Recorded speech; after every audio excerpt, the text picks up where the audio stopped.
Hi friends, welcome back to మతి kitchen. Today special recipe చిట్టి కొబ్బరి మురుకులు. ఫస్ట్ అయితే మనం దీనికి కావాల్సింది మినప్పప్పు తీసుకోవాలి. 1 కప్పు. చూడండి, ఇట్లాంటి కప్పుతో 1 కప్పు మినప్పప్పు తీసుకున్నాను.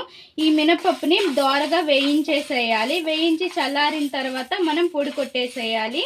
రెడీగా మనం బియ్యపు పిండి ఏ కప్తో అయితే మినప్పప్పు తీసుకున్నామో అదే కప్తో 4 కప్స్ బియ్యపు పిండి అనేది తీసుకొని చల్లించుకొని రెడీగా ఉంచుకోవాలి. ఇంకా కొబ్బరిని మనం ఇలా ముక్కలు చేసుకొని ఉంచుకోవాలి. రెడీగా వాష్ చేసేసేయాలి. ఇప్పుడు ఒక మిక్సీ జార్ అనేది తీసుకొని అందులోకి వేసుకొని కొద్దిగా వాటర్ వేసుకోవాలి. కొద్దిగా అంటే అదేలేండి, 1.5 గ్లాస్ వాటర్ వేసుకొని కొబ్బరి పాలు అనేది మనం తీసుకోవాలి. ఇలా ఒక పళ్ళెంలోకి మనం 4 కప్స్ బియ్యపు పిండి అనేది చల్లించి ఉంచుకున్నాం కదా.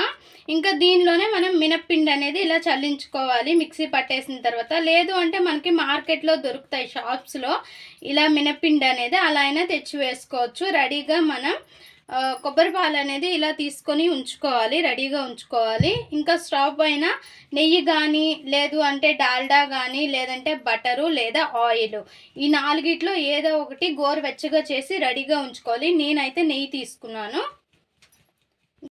ఇంకా ఈ 2 పిండిలో కలోంజీ సీడ్స్, లేదు అంటే బ్లాక్ నువ్వులు ఉంటే బ్లాక్ నువ్వులు అయినా వేసుకోవచ్చు. కొద్దిగా వాము, లేదు ఈ 2 లేకపోతే వాము వేసుకొని అయినా అడ్జస్ట్ అయిపోవచ్చు. ఇంకా ఇందులోనే తగినంత ఉప్పు వేసుకోవాలి. మనం కారం వేసుకుంటే వేసుకోవచ్చు, లేదు అంటే అవాయిడ్ చేసేవచ్చు, అలా అయినా బాగుంటుంది. నేనైతే కారం కొద్దిగా వేసుకుంటున్నాను. అన్నీ కూడా ఇలా మిక్స్ చేసేసిన తర్వాత ఇందులో నెయ్యి అనేది నేను వేసుకుంటున్నాను, గోరువెచ్చగా ఉండేది. ఇంకా చేతికి కాలుతుంది కాబట్టి ఇలా స్పూన్ తోటి ఫస్ట్ మిక్స్ చేసుకోవాలి. నేను ఫస్ట్ తీసుకున్న పళ్ళెం అనేది చాలలేదు, ఇంకా అందుకు ఈ బౌల్ తీసుకున్నాను.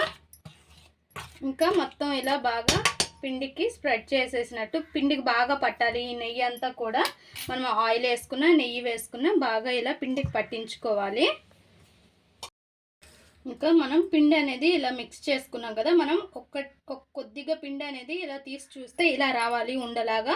ఇలా వస్తే కరెక్ట్గా మనకి నెయ్యి అయినా ఆయిల్ అయినా సరిపోయినట్టు. ఇంకా మనం కొబ్బరి పాలు అనేది తీసుకున్నాం కదా, అవి కొద్దిగా ఈ పిండిలో వేసుకుంటూ కలుపుకోవాలి. ఒక్కసారిగా వేసేయకూడదు.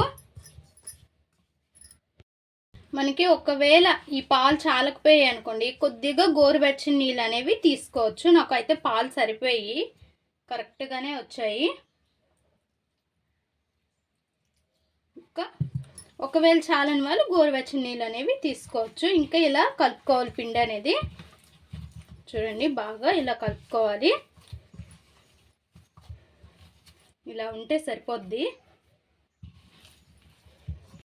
ఇలా సింగిల్ హోల్ ఉన్న ఇలా జంతికలు గొట్టం అనేది తీసుకొని ఇంక ఇందులోకి కొద్దిగా పిండి అనేది వేసుకోవాలి. నాకు సింగిల్ గొట్టం అనేది, అదే సింగిల్ కన్నం అనేది లేదు, లేకపోతే ఈ షీట్ అనేది మా ఆయన అనేది తయారు చేసి ఇచ్చారు. ఇంకా దీంతో వేసుకోవాలి. ఇంకా దీని మీద తడిబట్ట అనేది కప్పుకొని పక్కకు ఉంచుకోవాలి. ఇంకో ప్లేట్లోకి ఆయిల్ అనేది పూసుకొని ఇందులోకి చిన్న మురుకులు అనేవి ఒత్తుకోవాలి.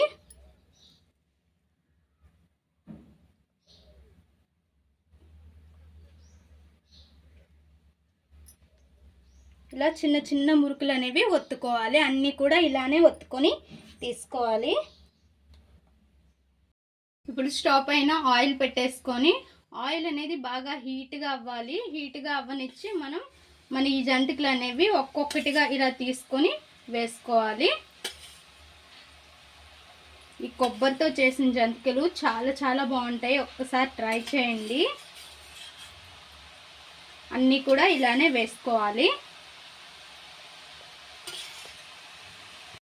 చూసారు కదా ఫ్రెండ్స్, ఇవి ఫ్రై అయిపోయాయని ఎలా తెలుస్తుందంటే బుడగలు ఆగిపోతాయి. మనకి బుడగలు వచ్చాయి అనుకోండి, చూడండి దీనికి వస్తుంది కొద్దిగా, అక్కడ ఉడకలేదనమాట. ఇంకా బుడగలు ఆగిపోయి ఇలా ఉండేటప్పుడు మనం తీసేసుకోవాలి. ఇవి మనం తీసేసిన తర్వాత కొద్ది కలర్ వస్తాయి, ఇప్పుడు మాత్రం తెల్లగానే కనిపిస్తాయి. ఇంకా ఇలా ఉండేటప్పుడు మనం తీసేసుకోవాలి. చూడండి, అన్నీ కూడా ఇలానే చేసుకొని తీసుకోవాలి.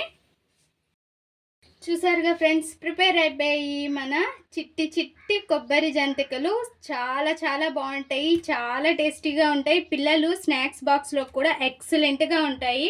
అయితే టేస్ట్ అయితే మాత్రం సూపర్ ఉంటాయి. ఒక్కసారి ట్రై చేయండి. ట్రై చేసి ఎలా వచ్చిందో మా కామెంట్ బాక్స్లో కామెంట్ చేయండి. మా ఈ వీడియో మీకు నచ్చినట్లయితే లైక్ చేయండి, షేర్ చేయండి, మా ఛానల్ని సబ్స్క్రైబ్ చేసుకోండి. పక్కనే ఉన్న బెల్ సింబల్ క్లిక్ చేయండి. Please friends, more videos, subscribe.